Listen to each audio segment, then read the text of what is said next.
वक्त 3:30 बजे की मुकर्रर की गई है और इस वक्त पर ही माना जा रहा है कि झारखंड में सबसे बड़े सियासी जंग का उद्घोष होगा और इसी उद्घोष के साथ सियासी मैदान जीतने का संकल्प लिया जाएगा। सूत्रों की माने तो 29 अक्टूबर से 3 नवंबर तक दिवाली और छठ को देखते हुए आयोग नवंबर के दूसरे हफ्ते से मतदान करा सकता है। अब जिस तरह से झारखंड में 5 चरणों में चुनाव कराने का अब तक ट्रेंड रहा है, उसे लेकर कयास ये भी लगाए जा रहे हैं कि इस बार भी उसे बरकरार रखा जाएगा। दरअसल झारखंड विधानसभा का कार्यकाल 5 जनवरी 2025 को समाप्त हो रहा है और चुनावी उद्घोष की संभावनाओं दलों को पहले लग चुकी है, लिहाजा दलों की तैयारी जारी है। जयमम मैया सम्मान यात्रा और सरकार आपके द्वार के जरिए दलों को साध रही है, तो बीजेपी ने परिवर्तन यात्रा का कारवा चलाया।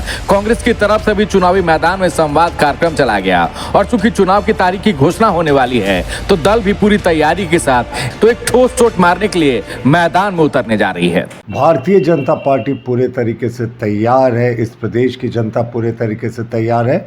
हम लोगों ने अपने अलायंस का खाका भी जो है वो खींच लिया है। सारी तैयारियां हो गई है, बस चुनाव की घोषणा का इंतजार है और इस सरकार की विदाई तय है। ऐसे हवा में जो बात तैर रही है वो ये है कि एक दिन बाद ही चुनाव की तारीख की घोषणा हो सकती है, कल हो सकता है 14 तारीख को हो जाए, लेकिन ये सब कुछ चुनाव आयोग पर है। वो जब चाहेंगे, महाराष्ट्र के साथ अगर करना चाहेंगे तो जल्दी होगा, और अगर हमारा जो डेट है उसके अनुसार करें तो और लेट होना चाहिए।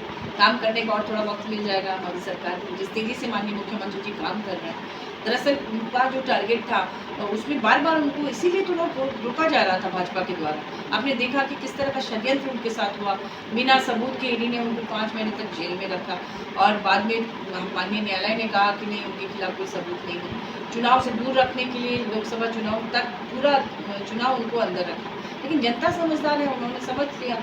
81 सीटों पर झारखंड में विधानसभा चुनाव होना है। सत्ताधारी जेएमएम इसमें इंडिया ब्लॉक का हिस्सा है और झारखंड में सियासी गणित अब तक यही कह रही है कि जेएमएम, कांग्रेस, आरजेडी और वाम दल साथ चुनाव लड़ने जा रहे हैं, तो एनडीए से बीजेपी, आजसू, जेडीयू फिलहाल साथ चुनाव लड़ने वाली है। हालांकि सीटों के बंटवारे पर अब तक आधिकारिक तौर पर दलों में कोई सहमति बनी नहीं, लेकिन चुनाव की तारीख की घोषणा के साथ ही सीटों के बंटवारे पर भी जानकारी आ जाएगी।